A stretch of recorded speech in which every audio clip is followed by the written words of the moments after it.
বিশ্বকবি রবীন্দ্রনাথ ঠাকুরের ছুটির আয়োজন।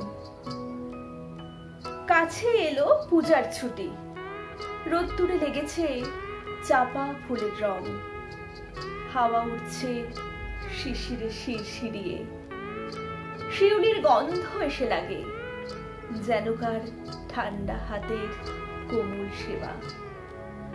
আকাশের কোণে কোণে সাদা মেঘের আলস্য দেখে মন লাগে না কাজে। মাস্টার মশাই পড়িয়ে চলেন পাথুরে কয়লার আদিম কথা। ছেলেটা বেঞ্চিতে পা দোলায়, ছবি দেখে আপন মনে।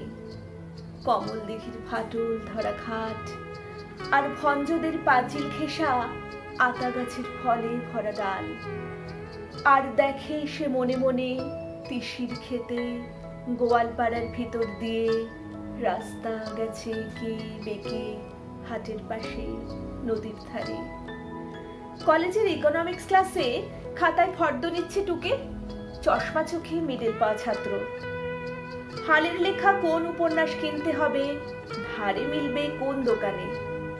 মনে রেখো পাড়ের শাড়ি, সোনায় জড়ানো শাখা, দিল্লির কাজ করা লাল মখমলের চটি, আর চাই রেশমে বাঁধাই করা অ্যান্টিক কাগজে ছাপানো কবিতার বই। এখনো তার নাম মনে পড়ছে না। ভবানীপুরের তেতালা বাড়িতে আলাপ চলেছে সরু মোটা গলায়।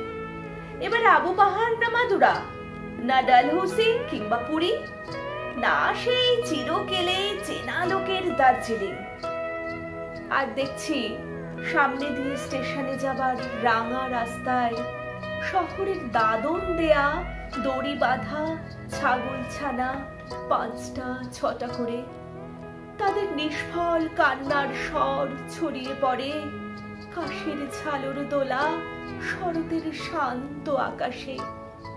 কেমন করে বুঝেছে তারা এলো তাদের পূজার ছুটির দিন। নমস্কার।